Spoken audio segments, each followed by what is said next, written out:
the book of Revelation doesn't have to be scary. My guest today will help you see how encouraging and relevant this book is for your life. My guest is Garrett Best, Associate Professor and Chair of the Department of Bible and Ministry at York University in Nebraska. This is a deep and rich conversation about Revelation. I know you're going to enjoy it, but before we get to that, I want to read from Revelation 22 that says, "Then the angel showed me the river of the water of life, bright as crystal, flowing from the throne of God and of the Lamb through the middle of the street of the city. Also on either side of the river, the tree of life with its 12 kinds of fruit, yielding its fruit each month. The leaves of the tree were for the healing of the nations. No longer will there be anything accursed, but the throne of God and of the Lamb will be in it, and his servants will worship him. They will see his face, and his name will be on their foreheads, and night will be no more. They will need no light of lamp or sun, for the Lord God will be their light, and they will reign forever and ever." I hope that this conversation is encouraging to you, and as always, I hope it helps all of us learn to love like Jesus. Garrett Best, welcome to the podcast, brother. Thank you so much. Well, thanks for being here. I am incredibly excited about having you on the podcast for the first time, but also just talking about Revelation. This is one of those books that it either fascinates people or horrifies people, and maybe somewhere in between. Before we really even jump into it, why don't you tell us how you got interested in a book like Revelation? Yeah. So I, like any good Christian, spent my whole life avoiding it, which I feel like that's what you're supposed to do, right? And so I'm trying to think back. I mean, as I was growing up in church, if we talked about anything from Revelation, it was the 7 letters to the 7 churches from chapters 2 or 3. But any of the other stuff, we just didn't know what to do with. And so I don't remember ever having a class on it or having anything in church about the book of Revelation. So I did a Bible major in undergrad and never took a class in Revelation. I went and did a Master's of Divinity at another institution and never took a class on Revelation. And so I managed to get all of these degrees and never read the book. And then I get to a PhD program where I intended to study the Gospels and maybe Acts. And there was a particular professor that I already knew I wanted to have on my dissertation committee, so I was kind of forced to take whatever was being offered. And so I go to register for classes one semester, and the only course that was New Testament course that was being offered was Revelation. And I thought, you have got to be kidding me. And this professor, you would probably know the name Craig Keener, has written a commentary on the book of Revelation and is the most brilliant scholar, I think, out there, or at least one of them. And so I was so nervous. And so I was thrown into the fire to have to make up for a lifetime of avoiding Revelation in that class. And so I had to figure out something to write on. We had to write a paper for the class. So I ended up choosing a topic. I wrote the paper, and when the professor came to hand the papers back to us, he said, all of you did great, you did fine, got good grades, but there's 2 of you that I wrote on your paper, you got to keep going with this. And I get my paper back, and it says, you got to keep going with this. And I said, you got to be kidding me. I can't get away from this book, And so that ended up leading to writing my dissertation on the book of Revelation. And now I have been converted, and I'm a believer. I really do believe that this is the book that we need for our cultural moment right now. And right after I took my exams, the pandemic hit, and we had people at our church, saying wearing a mask is the mark of the beast and these sorts of things. And so it just became very real for me, and God works in mysterious ways, and I've just seen how leading me to Revelation was kind of one of those mysterious ways he's worked in my life. Yeah. I love how it finally caught up to you, but you're glad that it did. Absolutely. Let me ask this. What is it about Revelation that makes it so mysterious, seemingly inaccessible, that people want to avoid it and don't want to dig into it? What is it about the particular type of literature or the way that it's written that makes it difficult for Christians to read? Sure. I have to tell you something that a good friend of mine, John Young, shared with me once. He said, if anyone ever comes up to you at church and says that they really want to teach the book of Revelation, never let them teach the book of Revelation. Because for some reason, this book really gives us two kind of opposite responses. On the one hand, we just avoid it because we don't know what to do with it.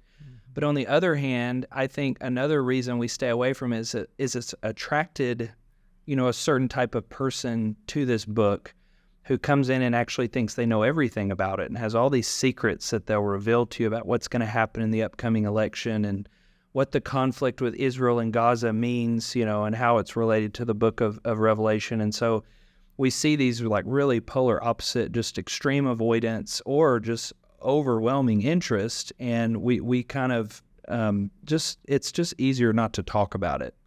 I think there's a couple reasons for that. One is that when we talk about Revelation, we're talking about a particular genre of literature. And actually the genre that we call it apocalypsis, or an apocalyptic work. And the name of that whole category of literature actually comes from Revelation 1:1. The apocalypsis of Jesus Christ, the revelation, the revealing of Jesus Christ. And genre is so important for interpreting a work, anything. So if I, right now, my son and I are reading The Hobbit at night together, and if I start a work and it says once upon a time, I'm not going to leave that reading and go worry that there's really like dragons out there. And it's that phrase, once upon a time, that tells me I'm engaging in fiction, here. If we watch a fiction movie in the same way that we do a documentary, then we're going to be really lost and really confused and really scared, actually. And so genre is so important when we're interpreting something. And when it comes to Revelation, it's actually a genre that we don't encounter.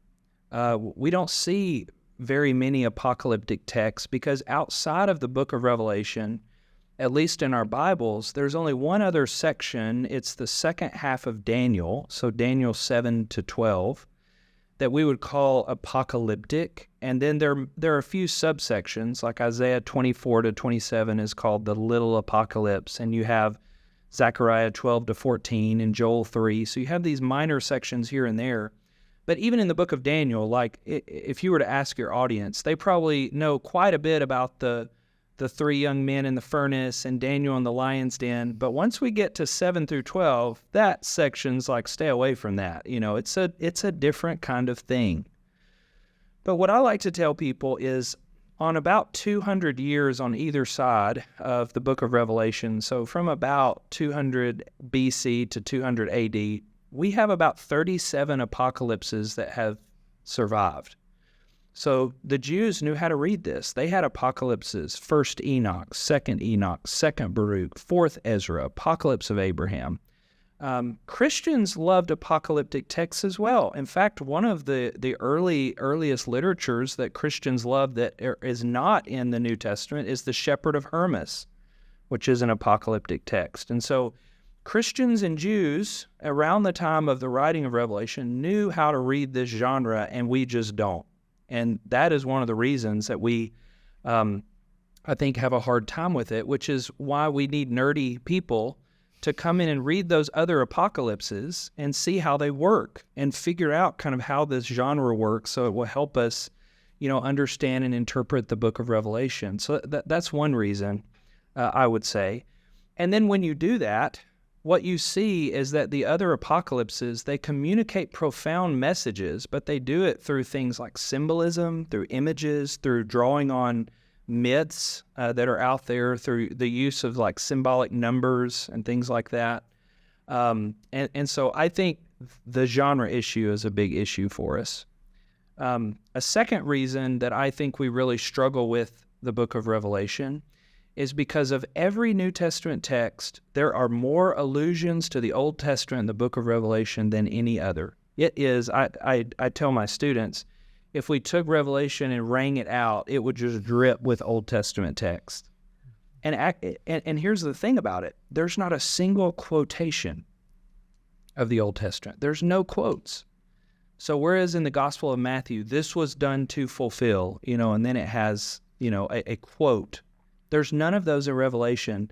And so the numbers of the allusions actually varies pretty wildly, where you have some who would put the number around 300, and you have some that would place the number as high as 600. In 22 chapters, we have hundreds of allusions to the Old Testament. So you might even, recognize some of these, but Balaam and Jezebel, in the letters to the 7 churches, Babylon is a major allusion in there. Even Armageddon, that gets a lot of press with Revelation. Well, Armageddon is Har Megiddo, which is an Old Testament city that shows up in references all over the Old Testament. And so in the same way that you have Jezebel, you have a reference to an ancient city that's mentioned all over the Old Testament, Megiddo. Another, instance would be when we look in Revelation 4, you've got these 4 creatures that have a face like a lion, an ox, an eagle, and a man. Those creatures come straight out of Ezekiel 1.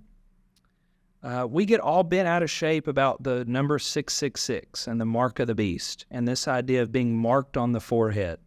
Well, that concept of being marked on the forehead comes straight out of Ezekiel chapter 9. So it's like everything in Ezekiel that we struggle with, almost nothing in, everything in Revelation, almost nothing in Revelation is new. It's all from the Old Testament, and I just find that most Christians, we don't know our Old Testaments. And so one of the things that we struggle with is so much of this is dependent on the Old Testament, and we don't know it. And then the third reason would be this is addressed to 7 churches in Asia Minor in the 1st century, and that was a very different culture than our own. It was a very different world than our own that was dealing with certain circumstances that they would have known about, but we are kind of reading someone else's mail in a sense. And because we don't know the world of the 1st century, or we don't understand 1st century Asia Minor, I think that causes us a little bit of difficulty in interpreting the book. So yeah, that would just be some general things. This is a unique book in our Bible because it's apocalyptic genre. It's saturated in Old Testament images, and we are not as familiar with our Old Testament as maybe we wish we were or used to be, or whatever that might be the case. And then I think that it's written to churches in 1st century Asia Minor, and we don't know that world. Yeah. Great thoughts. If somebody was going to get over that hurdle of not wanting to approach this book, and they were going to study it, maybe they're doing their Bible reading throughout the year and they're getting to Revelation at some point later on in this year, or maybe they're just wanting to study it, do a deep dive into Revelation, what would be some of the pitfalls that you'd want to warn people ahead of time to say, hey, when you're reading it, when you're studying it, be careful of this, or look out for this, or here's some common mistakes that people make when they're reading it, and help them to avoid some of that stuff? Sure. I think the best way to answer that question is, I just said that it's really important to interpret the book by its genre. And so I think that the biggest pitfalls that we fall into are not interpreting the book according to its genre. And so if I were answering that, I would say I think that we need to think about the genre of Revelation in order to interpret it well. And what's interesting about the genre of Revelation is it's kind of a mix a little bit. So first, it is very clear that Revelation is a letter written to 7 churches in Asia Minor. It begins with an epistolary prescript, and it kind of ends like a letter does. I mean, if we compare it to the letters of Paul, it begins with an address to the audience. It concludes with this kind of blessing. And then, of course, you have in chapters 2 and 3 those 7 oracles. I call them oracles, but oracles to the 7 churches. So it's very clearly this like contextualized message to those 7 churches. And so with that in mind, then, I think the pitfall is not interpreting it as a message to those 7 churches. And so I think because we don't know what else to do with the book, we just have to do what we as Americans like to do, which is make it all about us.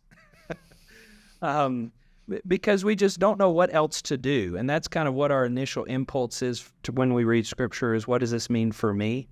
And so that's just, and I think that's kind of a pitfall. And so I was just this week reading, I just saw an article, and somehow I missed this, and I'm honestly not sad that I missed it, but it was in some newspaper in Arkansas, and it was a preacher who had written this article about whether, it was around an election season, it was whether President Obama was the Antichrist. And that was the title of the paper. Well, the paper actually had to publish and recant, their title and issue an apology, because the author got upset because he actually didn't argue that Obama was the Antichrist. He argued whether Obama was the seventh king of Revelation chapter 17. And so they were having this back and forth, But I tell my students, I say, if whatever your interpretation of the book is would not have made sense to someone sitting in Pergamum in the first century, it's probably not right. And I think that not just about Revelation, I think that about Paul's letters too. I think that about the Gospels. I think we have to first interpret them as messages to their original audiences before we can sort of ask what they mean for us. So that would be one pitfall, is not actually taking in to account that this is written to those 7 churches. The second pitfall that I think that we make is the letters, that Revelation is not only a letter, it's also a prophecy. So in chapter 1, verse 3, in chapter 22, verse 7 and 10 and 18 and 19, it refers to itself as the words of the book of the prophecy. It calls itself a book of prophecy. In chapter 10, verse 11, the author says his God-given calling is to prophesy.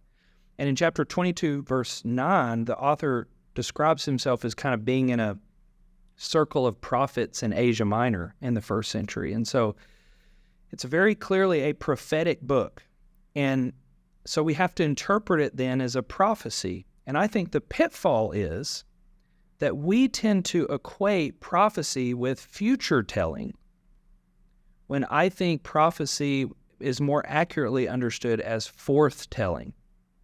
And so because John has so saturated this work and actually even structured, I don't know if people are aware of this, but the entire book of Revelation is structured after the book of Ezekiel. I don't know if people knew this. The whole structure is like Ezekiel.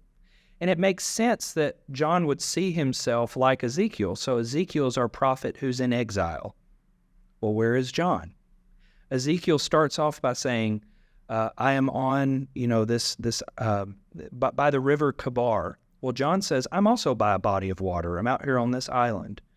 Ezekiel says, I saw visions of heaven. Well, John says, I saw visions of heaven to people who are in exile, who are living in Babylon. And so I think John says, I'm doing the same thing Ezekiel did. Well, what did Ezekiel do?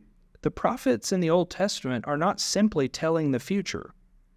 There is some future-telling elements to what they do, but that's not all that they did. Really what they're doing is they're forthtelling God's truth to the powers that be. They're delivering oracles, to the powers that be. Sometimes those oracles are given towards God's own people, Israel, but most of the time they're actually against Babylon and Assyria and Egypt and Tyre and those other nations that are out there. They're speaking truth to power. And so I think as we read the book of Revelation, if we're going to interpret it well, to understand that the book is meant to be prophecy, and that is not meant to just be like telling things that are going to happen way off in the future in Russia or Gaza, in 2024, but it's speaking truth to power in its own day. And in this case, the target seems to be Babylon. Babylon. Well, Babylon is an interesting thing in the book of Revelation. It's called the Great City. It's used multiple times.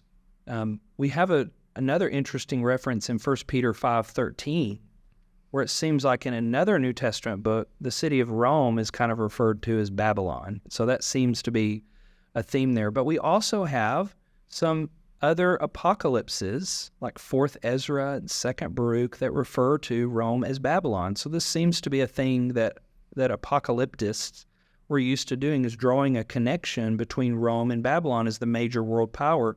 And it certainly makes sense if this is written after 70, when just like Babylon did, in 586, Rome has done in the destruction of Jerusalem and the temple in 70.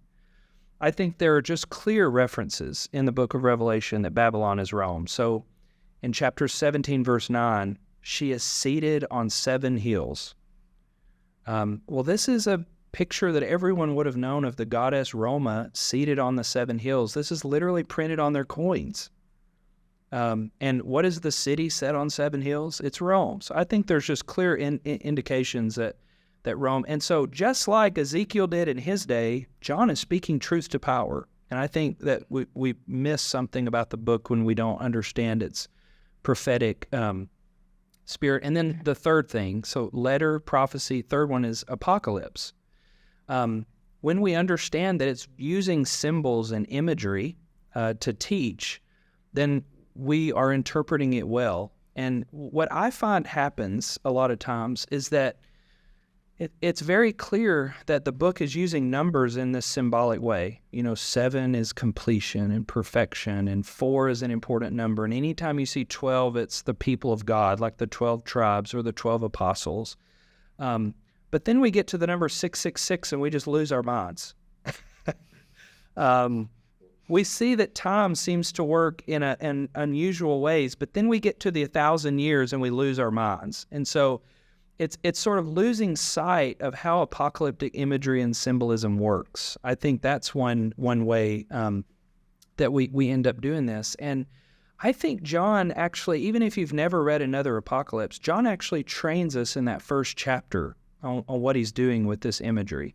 So, for example, he says, he sees 7 lampstands. And whenever we read that, we just go, what was he talking about? What are the lampstands? He says, in his right hand he has 7 stars. And we just go, what is this? I don't know what to do with this. Well, in verse 20 of chapter 1, he says, I saw the 7 stars in the right hand, and the 7 stars are the angels of the 7 churches, and the 7 lampstands are the churches. He's sort of giving you a clue.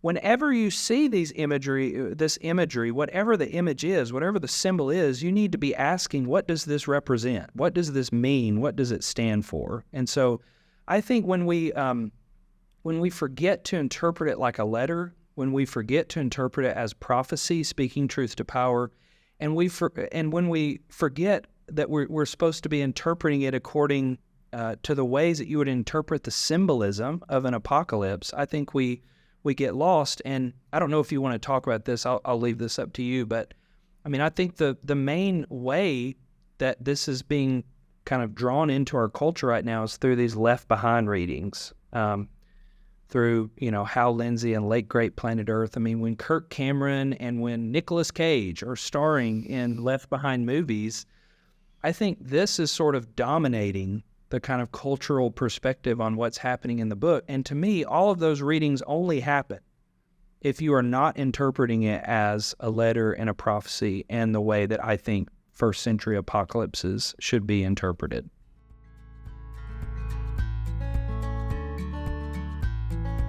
If you're a minister, you've probably found yourself at times looking for ways to make your ministry more effective or maybe even just more efficient. Some of you even went back to school to earn a master's degree. If this describes you and you're seeking to cap off your educational journey with a doctorate degree, Freed-Hardeman University has the perfect opportunity for you. 2 years ago, they launched their Doctorate of Ministry program for one reason: to help church leaders advance their ministry to the next level. They knew several ministers were looking for their terminal degree, but they didn't want to create something that would distract ministers from their current work. So they intentionally designed this program to be an extension of a minister's work, not a distraction from it. Freed-Hardeman's Doctorate of Ministry program strikes the perfect balance between academic rigor and practical application, helping you deepen your understanding of ministry and immediately apply what you learn. And with their flexible online and web conference classes, you can pursue your studies from anywhere while still maintaining an intimate class setting. You'll also cap off your journey by writing a dissertation on the topic of your choice with dedicated faculty members guiding you the entire way. Additionally, Frida Hardeman has waived all application fees, and they've set aside scholarships specifically for students in this program. So, elevate your ministry today with Frida Hardeman's Doctorate of Ministry program. If you're interested in learning more, simply go to fhu.edu/radicallychristian. That's fhu.edu/radicallychristian. And now, back to the podcast.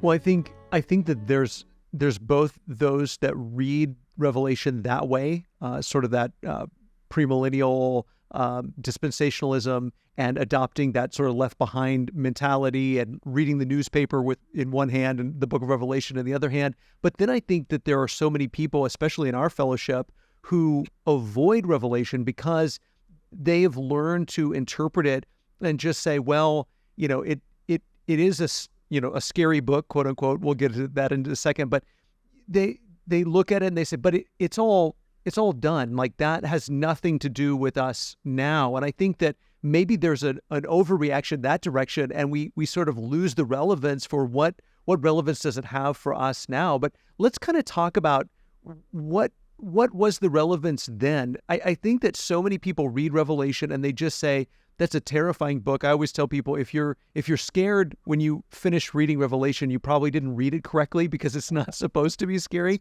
But what is the point? Like, if you were a Christian in Asia Minor and you were part of one of these churches, especially one of the faithful churches that's receiving this revelation, this revealing, this apocalypse, what were you supposed to get out of it? What was supposed to be the application of it in the first century? Yeah. So I said earlier, the only part I think I ever heard anybody talk about were those 7 letters to the 7 churches in chapters 2 and 3. And so most people who have at least attempted to read the book or have ever heard the church try to address this have at least heard those 7 letters.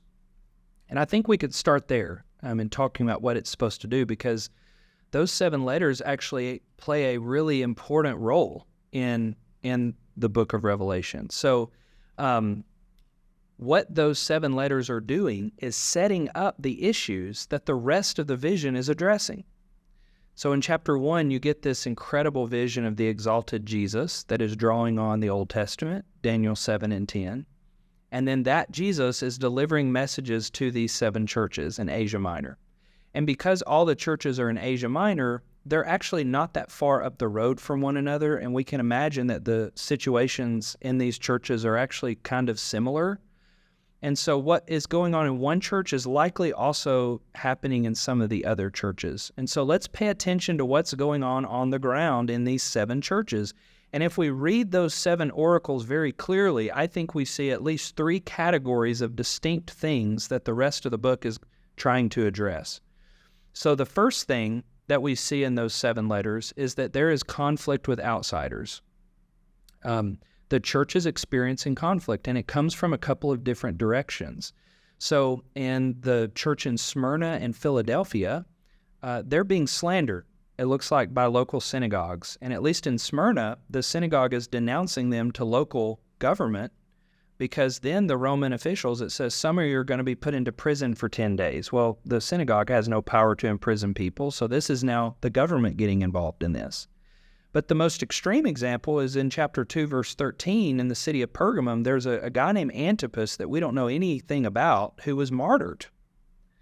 And so people are even losing their life. And so there's the conflict ranges from like slander to being put into prison to even being martyred. And so this is a huge thing that's happening in the book of Revelation, is addressing this conflict that the people of God are feeling from those outside. And that's even from other religious communities like the synagogue, but also from Roman authorities.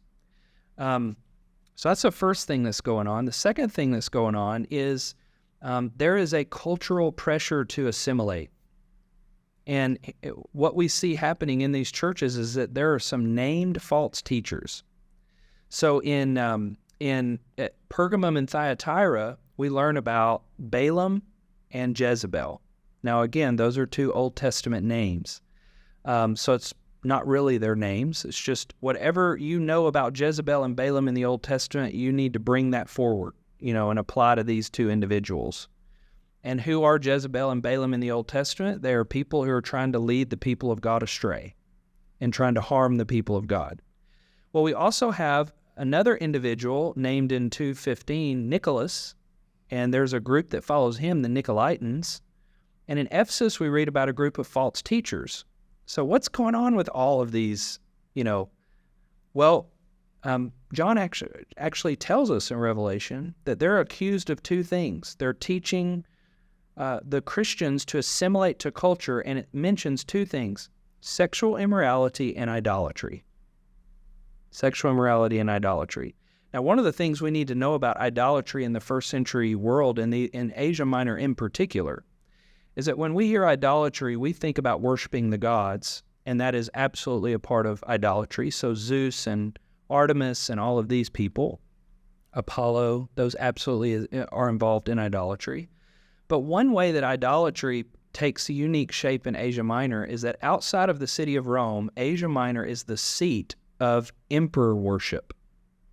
And that at almost any temple of a god or goddess, a deity, you would have found a local imperial cult to the emperor. Now, why is that? This goes all the way back to 29 BC, where the first imperial cult temple built outside of Rome is built in the city of Pergamum. Outside of Rome, it is the center of emperor worship. There's another imperial cult temple built in 26 AD, and it's built in the city of Smyrna.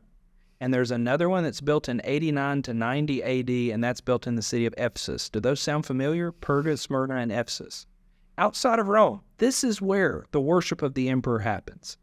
And outside of those official imperial cult temples, any temple you would have gone to Artemis or any of the others would have been also dedicated to an emperor. There would have at least been a shrine there where you could worship the emperor. And so Christians seem to be lulled into that. They seem to be lulled towards worship of the emperor, idolatry. They seem to be lulled towards sexual immorality. And so Revelation is speaking into that.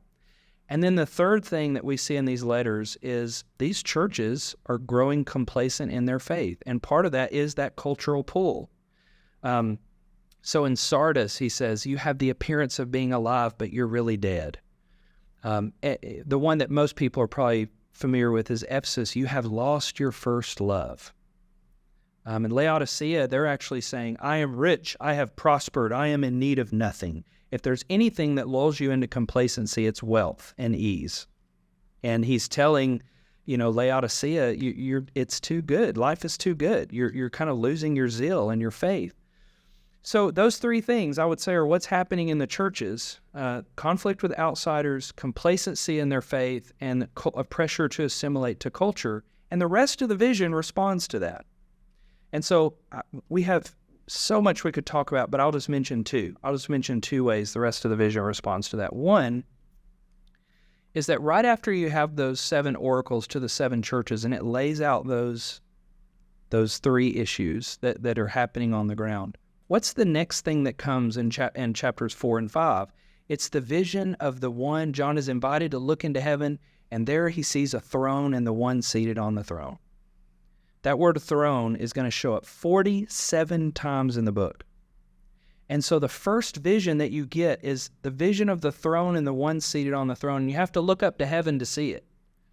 And I think the effect of that is to say, how do you endure? How do you survive being thrown into prison for 10 days? How do you survive being martyred like Antipas was? Well, you do it looking to the real throne where the real authority lies. How do you shake people loose who've grown complacent in their faith, who are like tempted on Friday night to go hang out down in Artemis's temple? Well, you point them to the one throne that ought to have their heart and their attention, that ought to have their sole allegiance. And so one of the ways that this book does this is by calling them back to worship around the true throne and to keep their eyes on that throne. And as soon as you take your eyes off of that throne, where the one seated on the throne is and the Lamb, then you're going to get in all sorts of trouble. And the people don't realize there's actually a plot in Revelation. The plot starts in those letters because in the city of Pergamum, chapter 2, verse 13, Pergamum is the place where Satan's throne is. There's a throne that Satan has set up. And that throne shows back up in chapter 13. And one of the things we see in chapter 13 is that one of Satan's most effective strategies in this world to get people to take their eyes off of the throne of the one seated on the throne and the Lamb is to place earthly kings on an earthly throne and to call attention from the people of earth to worship around that throne instead of the throne of the one who's seated on it with the Lamb. And if that's not a message for our day, you know? Mm-hmm.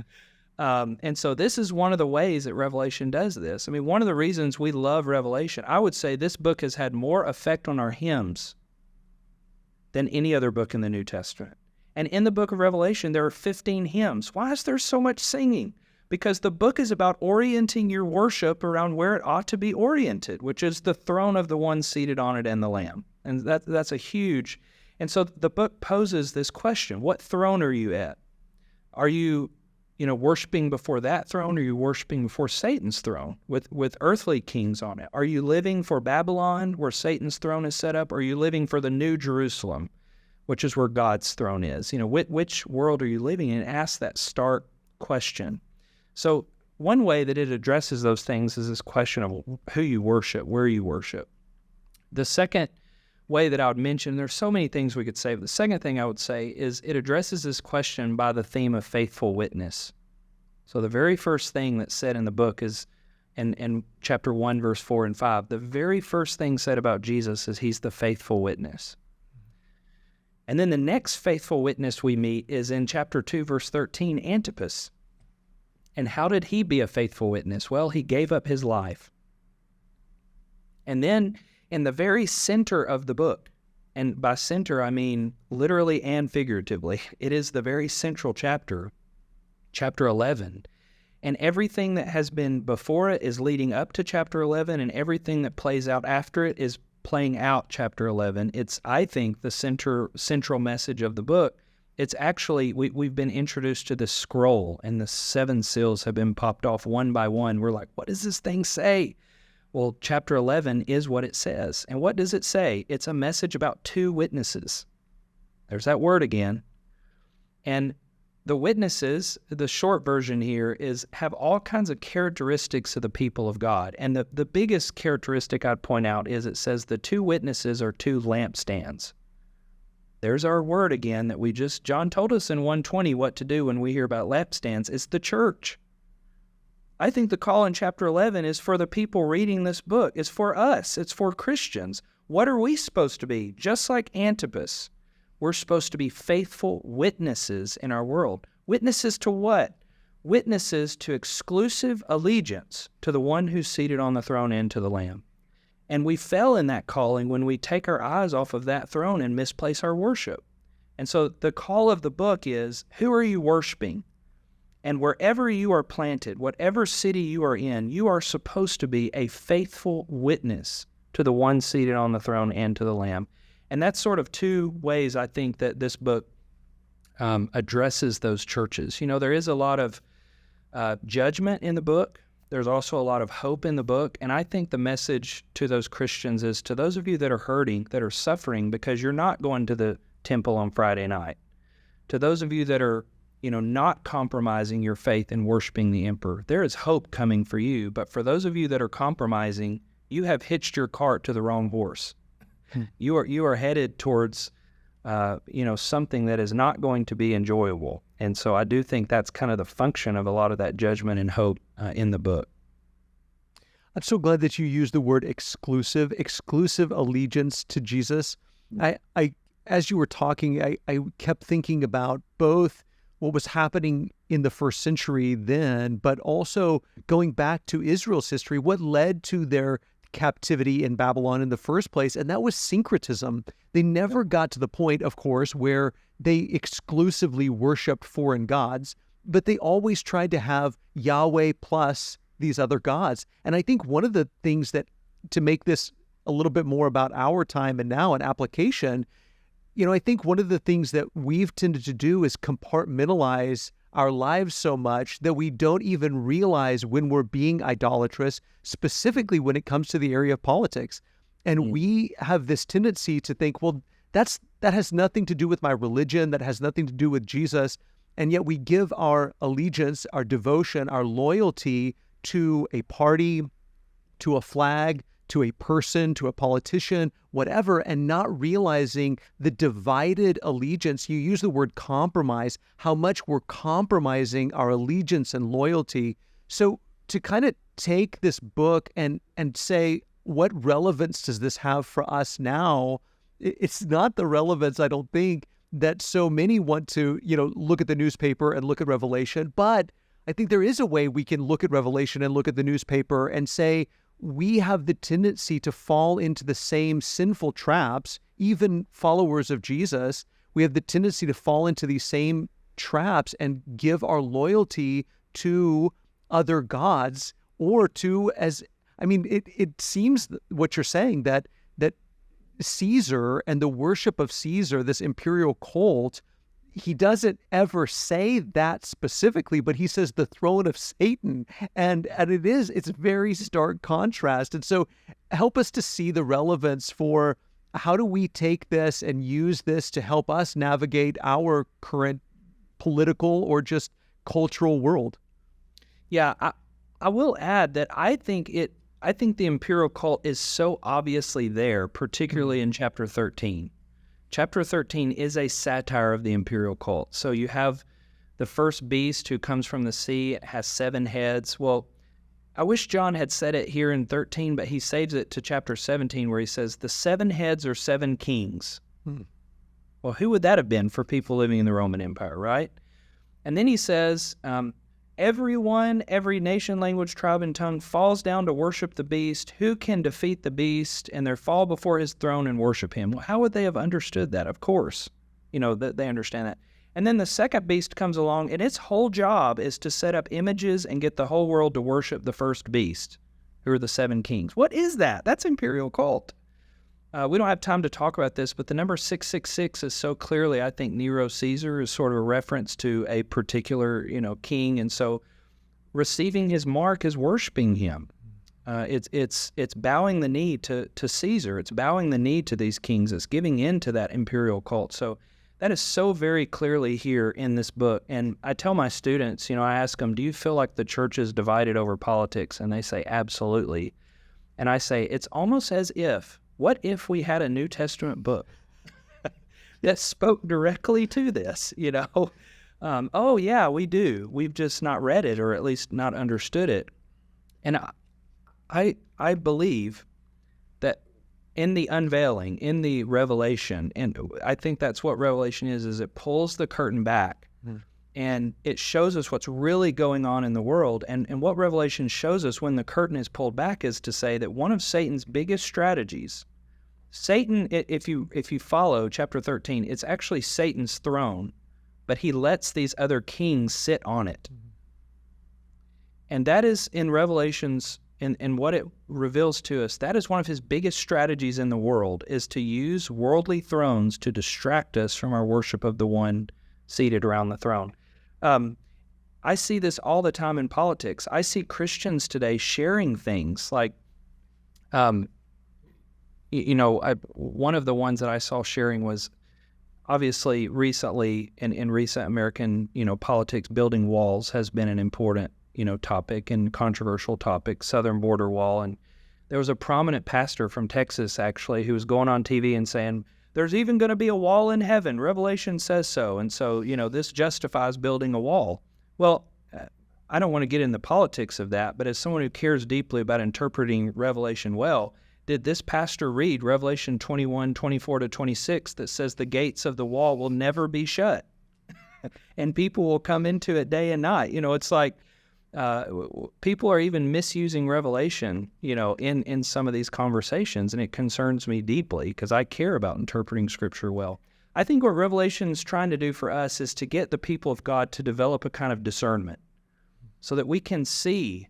It's a go and do likewise strategy, so that in the same way that Revelation pulls this curtain back and shows its first century audience how to recognize when their gaze is being taken off of, I think we're supposed to see that same thing. And as I look around our church, our culture, is there a more relevant text than a text that addresses complacency due to wealth, assimilating to culture, and in particular idolatry in the form of imperial, cult worship, worshiping, emperors, and dealing with conflict with outsiders.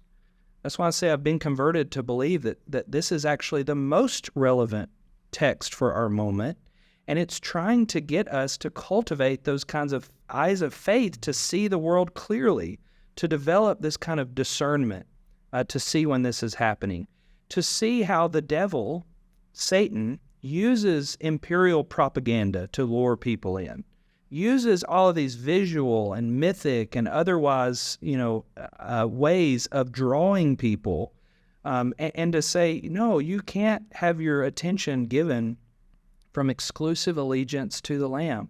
And so we do that through our witness that our allegiance is only to the one seated on the throne and the Lamb. And so I think around election time, I think we actually are compromising our witness. We're not showing that sort of faithful witness that's expressed. So how do we do that? Well, one is prophetic resistance. It's a prophecy. It's speaking truth to power. And whatever politician on whatever side of the aisle, we ought to be the first people speaking truth. And I don't know where we got this idea that we cannot speak up, for on one side of the aisle, or we support the other side of the aisle. No. Faithfulness requires prophetic resistance and witness. That's what witness is we speak for truth when there's idolatry and injustice. And I think that's the vision that Revelation actually cares about. I think the other thing that Revelation's trying to do is put us on mission. I know most people would not read this as a missional text, but just go through and circle every time that the book of Revelation mentions the nations. God cares what happens to the nations. And that passage I just referenced, the tree of life shows up there again in Revelation 21 and 22, and the leaves of the tree are for the healing of the nations. Like the people of God now ought to be participating in the healing of the nations. So I could go on and on, but it's so good. But yes, I think this is absolutely a message for our time, and it would save us so much heartache in our election season if we would imbibe this message even more. Yeah, absolutely. Amen. Not to go too far down this rabbit hole, but when you brought up about the idea of misusing Revelation in order to sort of support one side of the aisle or the other, I was asked by somebody not too long ago about the mark of the beast and what is the mark of the beast, and do you think, I won't even mention what it is that he was referencing, and do you think this might be the mark of the beast? And I said, ironically, over the last 2,000 years, there have been so many Christians who have actually adopted the mark of the beast in their efforts to try to avoid the mark of the beast. They are so afraid of whatever they think might be the mark of the beast that they end up giving their loyalty and their allegiance to a worldly power in order to protect them from the so-called mark of the beast. And that's the very opposite of what Revelation is calling us to do. It's give your allegiance and your loyalty to the Lamb. And when you do that, you don't have to worry about what the beast is doing. So you are not controlled by the beast. You are not in danger from the beast. And we are so afraid. And that's why I always tell people, if you read Revelation and you walk away from it fearful and more apt to give your loyalty to some politician or some political party, you're reading it wrong. You ought to read this and be confident of our victory in Christ, I think. Yes, absolutely. Absolutely. That's great. Great advice. Well, Garrett, as we close, what resources would you recommend to people? If people want to dive deeper into the book of Revelation, where would you point them? Sure. If someone were listening and they were, a minister or, someone who really wanted to dig in or wanted a resource, I think Craig Kester's Anchor Bible commentary on Revelation is the best commentary that's written. It's funny, I heard on a podcast the other day, I was listening to David De Silva, who's a wonderful scholar, and he's writing his own commentary on Revelation, and he said, even after I finish my commentary on Revelation, Craig Kester's commentary will still be better. He said it's just the best one out there. His last name is spelled Koester. But helpfully, for those who aren't, scholars or ministers needing to read something that thick, he has written a book called Revelation and the End of All Things, which is his distillation, in 200 pages of his massive commentary. It's now in its second edition, and personally, I do not think there is something better out there on Revelation than Craig Kester's Revelation and the End of All Things. It still might be a hair dense for some folks, and so if you're looking for then another book, I would say Michael Gorman has a book called Reading Revelation Responsibly, and he just does such a good job on the practical application and a lot of the things we're discussing. If that was interesting to you about politics and kind of applying this message today, I think Gorman's book is maybe the best on that. And so that's kind of a smorgasbord there for you, 3 different books, kind of depending on where you are. I'll just mention one other interesting book lately. Dean Fleming has a book on Foretaste of the Future and reading Revelation as a missional text, and I think it's really well done. It's really interesting. For those who read the book with, who leave with all this fear and trepidation and think that this is about, just all the judgment and the blood and all that, read this text and you'll, I think, leave with a very different view that actually this is about God's mission for the whole world. And I think it's really powerful to see it in that light as well. Fantastic. Well, brother, thank you so much for this conversation, and thank you for the work you're doing in the kingdom.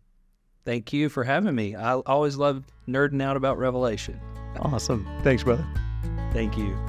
Thank you so much for listening to the Radically Christian Bible Study Podcast. If you have just a moment, we would love for you to go and rate and review the podcast wherever you're listening. It really does help more people to find this content. I want to thank each and every one of the guests who join me every week for these Bible studies, Beth Tabor, who volunteers her time to transcribe this podcast, each and every one of you for listening, and our entire McDermott Road church family who makes this podcast possible. Now, let's all go out and love like Jesus.